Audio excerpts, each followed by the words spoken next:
Okay. Okay, hello everyone, and a virtual welcome to Espoo Ciné, dear audience, and our lovely guests from America, the director or co-director, Regan Linton, and her co-director and cinematographer and editor, Brian Malone, of the film. First things first, I want to mention that this film that we just saw is part of the CRIP program that is sponsored by the US Embassy, so we wave and say thank you for that. Okay, Regan and Brian, where do I find you at this very moment?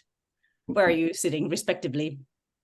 I am sitting in Northern Virginia, right outside Washington, D.C., right, yeah, looking out on the beautiful weather we have here this morning. I am in my hometown of Castle Rock, Colorado, which is just south of Denver. Righto. So in totally two different locations. Let's start with that. How did you guys find each other? How did you start working on this project? Or have you worked together before? We have. Regan and I met in Denver. Regan, she'll tell you, she's from Denver. We're both from the Denver area in Colorado. And I work for a hospital. I produce educational videos for a hospital, and Regan is a graduate, excuse me, of that hospital, and we got to know each other through making educational videos together. And as we got to know each other more and more, we thought it would be a great idea to make some sort of a film. And then I was introduced to the theater company where she was the artistic director, the Family Theater Company. And I went to one of the shows and immediately thought there was a great idea for a film here. And so Regan and I collaborated and said, let's just make this film together. And so here we are 3 or 4 years later. And a great film and a video journal and a documentary. It really was. In the very early, sort of in the first minutes or so, Regan, you mentioned in the film that you haven't directed a project of that scale before. You're an actor by profession, as we learned. What did it feel like to be sort of embarking on a project of that scale and document it at the same time, and then have something so personal to be sort of out there in the world? Yeah, well, I guess I'll expound upon what Brian mentioned. So the hospital where we met, here in the United States, we have, our typical hospitals, and then we have really specialized hospitals, one of which I went to after I had a spinal cord injury in a car accident when I was in college. And it's a specific hospital that works with spinal cord injury and traumatic brain injury. So after that injury, I was an athlete growing up. I was an artist. I did, high school plays and musicals, things like that. And when I was injured, I really didn't think, and that was 21 years ago, and I really didn't think that there was going to be a possibility for re-entering the arts as much as I wanted to. And it was coming back to Denver after my injury, because I was injured in Los Angeles, and was reintroduced to this company called Family, which had been founded by disabled artists and did main stage plays and musicals, and is really the only of its kind across the United States that does this kind of work with disabled artists.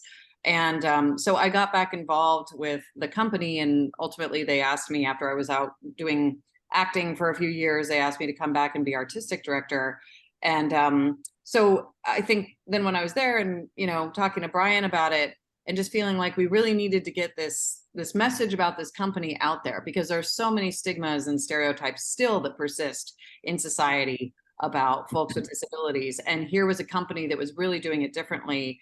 And part of that, we felt like, was being really honest and open and vulnerable, because what we encounter as folks with disabilities is always pretty open and honest and vulnerable, in terms of moving through a world that doesn't fit you, in terms of any medical challenges. The highs are really high and the lows can be really low. And so we wanted to give folks a piece of that, and it felt like it started with me as being a director of the production. I had done a lot of acting work. I had done some directing work. And I had been in a lot of shows with family, but doing a musical of this scale with, 25 plus actors with disabilities was quite a feat. And then following it, making a movie about it at the same time added a whole other dimension. So, but life is short, so you just got to go for it. And that's what Brian was so graciously, game to do, and came on, and we said, all right, let's do it. And somehow we pulled it off. But yeah, that honesty and vulnerability was always the core of what we wanted to get at, because we feel like that's not what we often get. It's often very fabricated in terms of the stories we get around disability. Yeah, exactly. That was one of the questions that I had, was exactly this, or related to this, about sort of the reactions that you hope that the audience will have or has experienced while watching the documentary. But you kind of answered that beautifully. Well, let's deepen a little bit about the process and the duration and division of work, and sort of how did you collaborate on the documentary side? Because on the side you were directing this sort of massive project, and then you had the film making process on the side. So how did you guys work? You both have sort of co-director credits. But you were also in front of the camera and then directing the actual actors, which were amazing. Yeah. So could you elaborate a little bit on that? That was an interesting process, but it actually worked quite well, I thought. Regan had her hands full directing the actual play at the time. And so what I did was I would show up at rehearsals and merely just kind of observe with the camera. And I had 2 cameras set up at most rehearsals. And I would man one camera and have another camera standing by. And when I thought there was something interesting going on in another part of the room, I would set up the one camera on a tripod and leave it on a fairly wide shot and just keep rolling. And then I'd walk over and pick up my little handheld camera that was on a gimbal, little kind of Steadicam rig, and would float around the room, picking up other little moments as they were happening, and hoping not to get myself in the shot on the other camera at the same time. That was a little tricky, but that was how a lot of it was shot. Regan usually had a wireless mic on since she was directing, but not always. We put mics on the different kind of characters that we were following at different points in time. But it was really just more an observation of what went on in the room. And I think that's one of the beautiful things about this film, is how authentic it is, because there wasn't really much staged at all. It really was just watching and observing these creative, talented folks do their craft as they were doing it. And so that's how the film was shot. Now, when it came time to edit, I wanted to co-pilot the project with Regan all along and have her, from her voice, from her point of view, from her perspective with the person with disabilities. I mean, I can understand it, but I can't experience it and know what it's like to live in a wheelchair. And so from there, I just handed the 80 hours of raw footage over to Regan, and we both just watched it, every frame of it, kind of start to finish. And I really, I'm known as a control freak, not very affectionately sometimes, but I really wanted to have Regan drive the ship, as it were.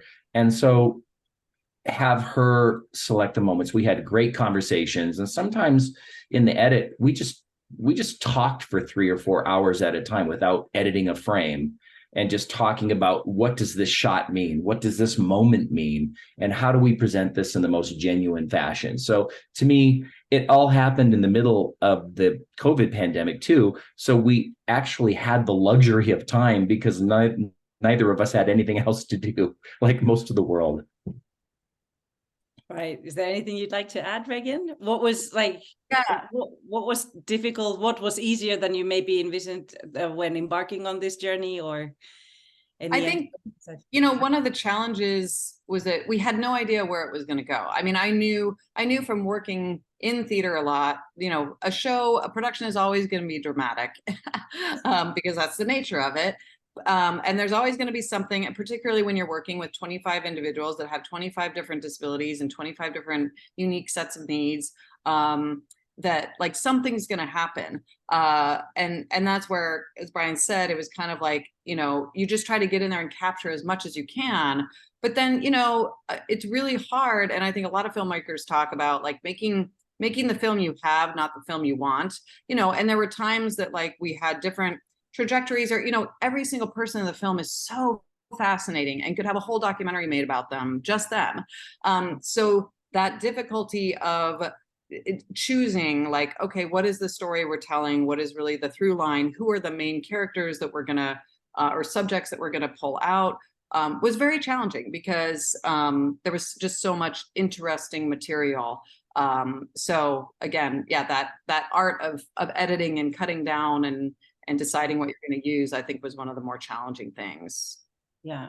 Reflecting on the process and sort of learnings, is there anything that you'd do differently now that you've once kind of pulled it off? Because it was a long process, right? How long did it take from the start? I mean, we started talking about it, you know, before the auditions happened, which was early in the year 2019, like January, February. And then, you know, we really completed it in late 2021. So it was about 2 years, I would say, of real process. And I think, you know, I think the only thing potentially I would do differently when Brian and I did it, we were like, we're going to make this film regardless of whether we have money. We didn't have any money at the time. We're just going to do it, the two of us. It's a labor of love. You know, and I think, you know, if we were to go back and make a full series about this theater company, then we could plot it out, have a few more crew members, have, you know, be able to kind of get more parts simultaneously filmed, things like that. But I'm really proud of, with our small team and, you know, virtually no budget, what we were able to kind of create. Well, seriously, hats off for that. I didn't know. One question would have been about financing, but you answered. You wanted to do it and you went ahead and did it, basically. That's correct. Well, let's speak a little bit about the sort of disability advocacy and representation topics. In your opinion, you can choose who starts, but what are the key changes that need to happen in media and entertainment and also other industries to improve representation of people with disabilities? Well, maybe I'll start and then Brian, you can add in. You know, well, at least here, there are millions of people living worldwide. I actually think the figure worldwide is like 1 billion people live with a disability. In the United States, it's about 1 in 4 people lives with a disability. But we don't see disability represented unless it's fulfilling a certain narrative. You know, it's either an inspirational narrative of like, oh, here's what you can do. Look at this poor person. It should make you feel better about yourself and your own situation. Or it's like a villain. It's somebody that is isolated from society, and then they go and they do something bad because they're, you know, this, you know, Richard III type of person. We don't see people with disabilities just getting to live their lives, you know, working, parenting, having relationships, you know, doing things like theater. And so, and that's across the board. You know, I work a lot in theater, and we're still, I think you're seeing some advances in film and TV in terms of at least casting, but, you know, there's still a huge push to get people behind the camera in tech roles, in design roles, as well as in theater. And, you know, and there's no question, like I think all the entertainment worlds have been built without accessibility in mind, largely. You know, they're built for a certain type of body, a certain type of brain, a certain type of communication. And those things have to shift in order to accommodate, you know, folks that have different ways of moving, communicating, all of that, thinking.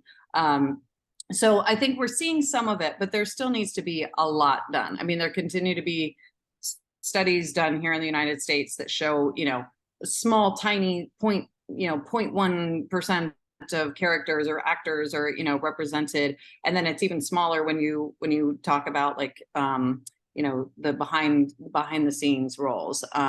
So, and it's not because folks with disabilities don't have the talent. We do need to increase like pipelines of people getting the training and making those environments also accessible. But it really just takes the initial commitment to say, oh, this is a problem. We need this representation. Let's do it. And then making sure that you have the folks with the disabilities represented so that it's not constantly, somebody making a film or a play about something that they really don't know about, and therefore they're only putting what they think they know or what they would think the experience would be into that narrative, which is, I think, what we see too often. Yeah, just to add to that, from my perspective, from a production standpoint, in this country, and I don't know what it's like in Finland, but in the United States, we're in kind of an evolutionary process, if you will. And it's very similar to, say, the trajectory of accepting race and gender and other minorities in what is typically a white male dominated society, which is what America has been built on. And so we are in this evolution, and it's not always pretty, to understand, first of all, to understand and then to accept other folks into society and provide equity. And from my perspective, there is, I'll probably get in trouble for saying this, but there's a lot of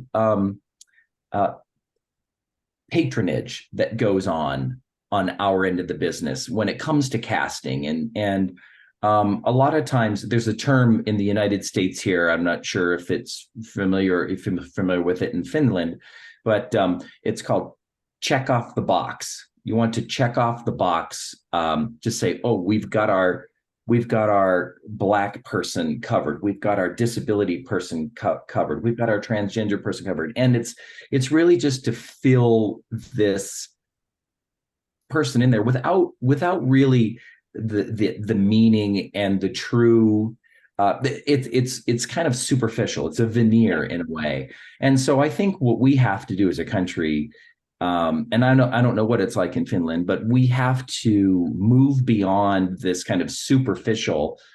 At least it's a start, is what I would say. It's a start, but to have it be more meaningful and truthful and to have accurate representation where everyone gets equity, we really have to look at people for who they are, human beings first, and look at their qualifications, look at their talents for who they are, not what they look like or what they happen to be moving around in, either cognitively or physically or whatever, in the case of people with disabilities. So that is an evolution. And I think it's going to be a while before we get there, because we're still going through it. And there's a lot of this in kind of a social, sometimes it becomes political, sometimes it becomes a culture war. And so we're in the midst of that right now. And this disability inclusion is part of that greater conversation. Right. I cannot not but to mention and highlight also to our festival audience that we do have in program, but now if this is coming out after the festival screening, make sure, dear people, that you dig it out somewhere, a fantastic documentary, Code of the Freaks, which you might also be familiar with, which highlights exactly this, the Hollywood representation of disability and the function usually that disability is kind of put into kind of service. I trust you know which film I'm talking about. Excellent. Yeah, it's a great documentary that a friend of mine, Carrie Sandahl, was part of making, and it's about, one of the original films called Freaks, which came out ironically like right around the time of FDR, who is our Franklin Delano Roosevelt, who was our disabled president who hid his disability. United States has a complicated history around disability, as every place in the world does, that really stems from ableism, stems from people with disabilities being thought of as, only worth institutionalization or just get rid of them entirely, and so we've clearly made progress, but we haven't quite gotten to the point of full participation and representation yet. And I think that's what we're still really working at. Yeah. Well, how can theaters and cultural institutions, if we speak about those first, create truly inclusive and sort of accessible spaces for both performers and audience members as well with disabilities? What's your advice? A film like ours. Yeah, exactly. And you mentioned, Regan, that Family is the only one theater in the US of that scale, at least. Yeah, it's a one theater that kind of does so Family, the uniqueness of it is that it's all performers with disabilities doing main stage professional shows that any other company would do. And it's not an integrated company. So it's not folks with and without disabilities. And that's because the company's always felt like we're going to protect these opportunities because we're not getting them anywhere else, So once we see actors with disabilities on all different theater stages, then Family can, open up their opportunities to non-disabled performers too. But I think it's a multifaceted approach. I wrestle with this a lot as a multidisciplinary artist of like, well, where am I going to have the greatest impact? Is it in the leadership of a company, making the decisions of who's coming in? Is it being the director and who you cast? Is it being the actor who's there to represent something on stage? And I don't think it's an either or. I think we need all of that. And most of all, I think the folks who are the decision makers need to know this should be a priority, and how do you get those artists in? How can you get those writers in the door? Here right now, we're dealing with the writer's strike and the actor's strike. And I hope that, part of like coming back into the room once the strikes end will be, who are we prioritizing? We got to get some of these narratives that we've been missing and get those artists in the door, and really making it a priority, and not just like Brian said, not just a checking the box, not just lip service, because the artists out there do exist, but it really takes, there are a lot of different, there are a lot of different important stories to be told. And so if you're not specifically saying, we are going to make an effort to make sure that these narratives are being included, and being told by the people who actually have lived the experience, then it's very likely to get swept to the side. So yeah. And then sometimes that also requires changing your environment because, if you want to get the person with a disability in the door, but you can't accommodate them because your studio or your theater isn't accessible, or you don't have somebody who uses sign language or, whatever it might be, then that's also a place that, institutions need to look and do some reflection and then some action in terms of changing that and making it more accessible. Yeah. And what about everyday people? How can we promote inclusivity and accessibility in our communities going home from the cinema? I would just say, from my point of view, as a able-bodied person, it's for me, this film, I had the very unique pleasure of having this film be an education for me. I've worked with people with disabilities for several years through the hospital that Regan and I met at, but really getting to know these actors, these people, these humans, on a very personal basis. Many of them became friends and are still friends. And I would just say that, an openness and that's difficult to do sometimes. The human brain or human nature, whatever, we want to label things, we want to categorize people, and maybe that's natural, I don't know, but it takes a certain kind of openness to move beyond those instincts, I guess, that instinctual behavior, and really just see people for who they are, as you would want people to see you, I think. And it's pretty simple for me. And I think once you open yourself to that, it can be pretty delightful because these, like Regan said, these people are very interesting people. And I would say that at least for me, it was pretty simple just to get beyond that kind of labeling type of instinct. Yeah, and I would just add, I think often we as consumers are thought of as like, oh, we don't, I'm only one person with a subscription to this streaming service. What difference am I going to make? Or I'm only one patron that goes to this theater, and we can, we're made to feel disempowered. But having run a theater, having been in behind the scenes on some of these things, people do listen. And if you say, we really like this movie, when is it going to be programmed here? Or writing to a theater, writing to an artistic director and saying, hey, I've noticed you guys don't have any, signed interpreted performances, or you don't seem to have any actors with disabilities on your stages, or what any stories about that have disability represented. What's up with that? I think people actually do have more power than they think when they share their voice, and in a kind and productive way say, we'd like to see more of this because we're curious about these stories. So I would say just in terms of action, people can actually take action by sharing their voices and putting their dollars toward. If you like our film, share it, tell people to watch it, find it, and we'll keep you updated. We're hoping for it to kind of be released later this year on more virtual platforms. So yeah, so we'd love to share it with as many people who want to watch it. And you also, Regan, you have a website, right?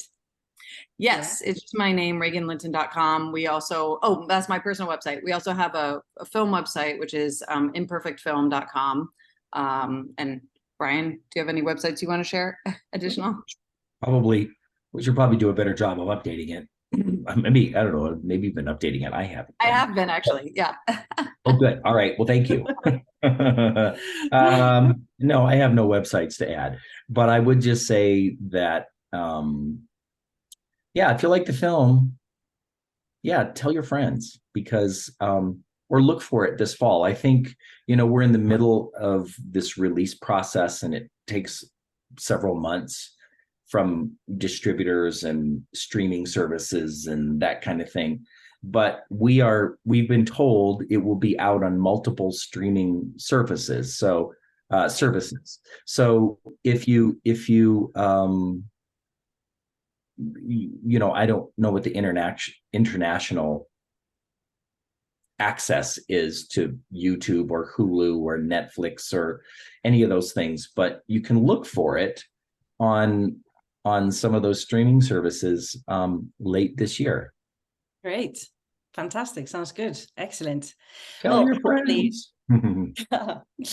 Finally, unfortunately, our time is up, but of course, we want to hear what's cooking next or currently. And also, is Family Theater still, are you involved with that? Yeah, well, as Brian said, we'll definitely keep any updates about when the film is available on different streaming platforms on our website, imperfectfilm.com. I'm working on some new theater projects, and then as Family director Theater or actor or as an actor creator. Actually, I mentioned FDR, and I'm working on creating a show about Franklin Delano Roosevelt, which I will play him because I'm also a wheelchair user. So we're kind of looking at it from the perspective of disability and how that impacted his leadership. And Family Theater is very much still going strong. I keep in touch with a lot of them, even though I've left the artistic director position, but they're about to produce a Midsummer Night's Dream, right? Lovely. Mm-hmm. Great. Yeah. Fun. So busy days. Excellent. We wish you all the very best, and thank you for sharing your story and your sort of professional adventure that you embarked with Chicago and with these amazing talents. We feel really privileged to have had the peak. It would have been amazing to be also sitting in the live audience, but it was a really, really great and eye-opening documentary. So thank you very much for that, and all the best wishes from Finland. Thanks, guys. Thank you Thanks so much. Bye.